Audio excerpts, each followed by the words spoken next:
बड़ा अच्छा लग रहा है जी। बड़े अरसे के बाद अपने दोस्तों के सामने मैं बैठा हुआ हूँ और मेरे सामने मेरे दोस्त बैठे हुए हैं, साथी बैठे हुए हैं और पार्टी के कारकुन बैठे हुए हैं।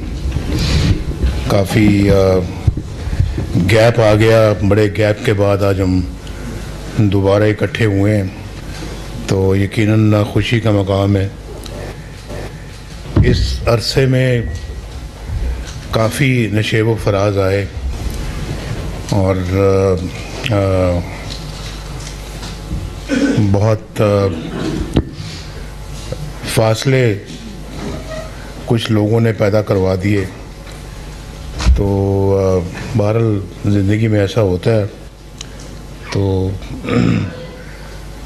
बर्दाश्त करना पड़ता है। समझ नहीं आई कि 2017 में इतना अच्छा मुल्क चल रहा था और सारे काम बहुत अच्छे हो रहे थे। लग रहा था कि पाकिस्तान की तामीर नौ हो रही है। मेरे यहाँ पे कई साथी बैठे हुए हैं, मैं देख रहा हूँ, जो 1985 से मेरे साथ हैं। जब मैं पंजाब का वज़ीर आला बना था, तो फिर 1985 से 90 तक मैं वज़ीर आला था। फिर उसके बाद अल्लाह ताला ने मुझे वज़ीर आज़म बनाया। तो हमने जो आते साथ ही अपना काम शुरू किया था, जो पॉलिसियाँ बनाई थी, इकनॉमिक रिफॉर्म्स ऑर्डर बनाया था हमने, तो वो बहुत उसके दूररस नताइज निकले, जिससे मुल्क के अंदर एक इंडस्ट्रियलाइजेशन, प्राइवेटाइजेशन और ग्रोथ हमारी दिन ब दिन बढ़ती चली गई। पहली मोटरवे की बुनियाद भी उसी ज़माने में रखी गई, जो कि इस्लामाबाद से लाहौर और फिर पेशावर से इस्लामाबाद। तो वो 2.5 साल के बाद हुकूमत ख़त्म कर दी गई, जबकि माशाअल्लाह बड़ी हर लिहाज से, हर फ्रंट पे बड़ी तेज़ी के साथ काम हो रहा था।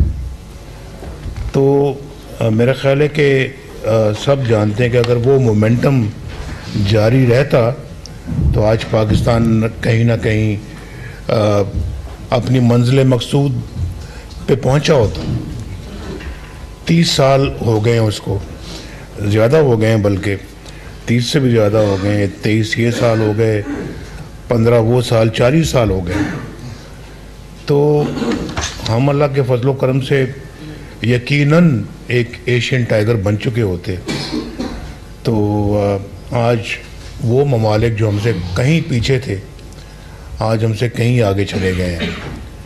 ज़्यादा दूर न जाएं आप, अपने इर्द गिर्द देखें, अपने इस खित्ते में देखें आप, जिनकी करेंसी हमसे कमज़ोर थी, जिनकी ग्रोथ रेट हमसे कम थी, जिनके मुल्क के अंदर गुर्बत ज़्यादा थी, बेरोज़गारी ज़्यादा थी, जहाँ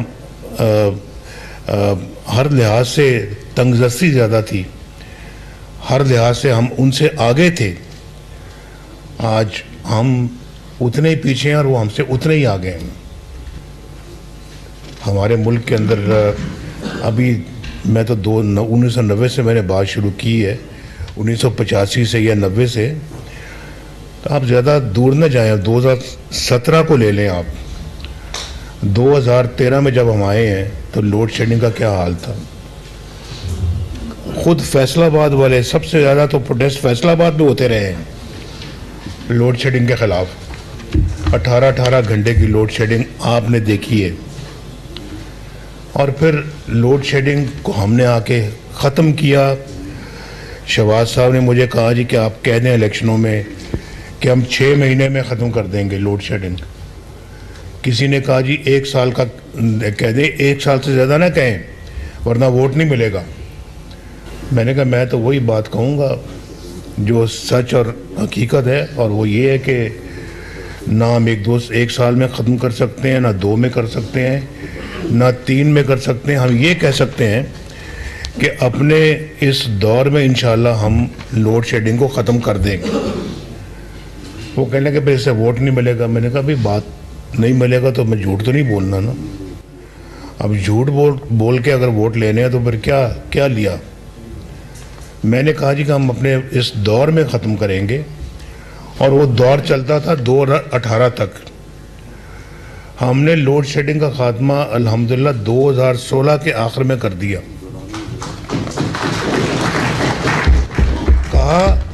कहा और करके दिखाया, कहा और करके दिखाया। उसके बाद फिर दहशतगर्दी को हमने ख़त्म किया। ये डॉलर की मजाल है कि 4 साल ज़रा भी इधर उधर हिला हो, एक कीमत पे 104 पे उसको 4 साल रखा, जिसमें इनकी भी अपना जो है ना वो शाबाश इनको भी मिलनी चाहिए। और पाकिस्तान के फॉरेन एक्सचेंज रिजर्व्स तारीख में सबसे ज़्यादा हुए, सबसे ज़्यादा। जब हम आए थे तो मुल्क डिफ़ॉल्ट पे था 2013 में। हम उसकी तरक्की को 6.2 तक लेकर गए, 6.2%। कारोबारी लोगों को पता होगा कि उस वक्त 2012-13 में जो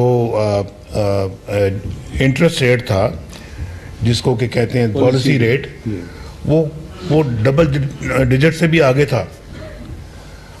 हमने 2017 में उसको 5 पॉइंट कुछ % पे लेके आए, 5.25। शायद जो लोग बिजनेस करते हैं, फैसलाबाद में बिजनेस करने वाले बहुत यहाँ बैठे हुए हैं, 5.25% पे लेके आए पॉलिसी रेट को। 3% था एक्सपोर्ट रीफाइनेंस, 3%। और पाकिस्तान की एक्सपोर्ट्स बढ़ रही थी, बेरोज़गारी लाखों के हिसाब से ख़त्म हो रही थी, और गुर्बत पॉवर्टी लाइन उससे बाहर निकल रही थी। IMF से हमने कहा खुदा हाफिज़, हमने खुद कहा कि बस आपकी ज़रूरत नहीं अब हमें। और उन्होंने कहा जी कि अगर पाकिस्तान इसी तरह तरक्की करता रहा तो अगले चंद सालों में ये दुनिया की तरक्की याफ्ता तरीन ममालिक में शामिल हो जाएगा। कहाँ गए वो दिन? वो अब दिन कहाँ गए? दहशतगर्दी भी वापस आ गई, डॉलर 104 से 300 के करीब चला गया। और ये उस वक्त हमने तो हिलने नहीं दिया। जैसे इमरान खान आया तो डॉलर में पता नहीं क्या उसको पर लग गए कि वो उड़ने लग पड़ा, रुपया मिट्टी में मिल गया, ग्रोथ रेट ख़त्म होकर रह गई। IMF अपनी शर्तों पे आया, दोबारा उसको लाया उन्होंने, और फिर पाकिस्तान का जो हाल है वो आपने अच्छी तरह देखा।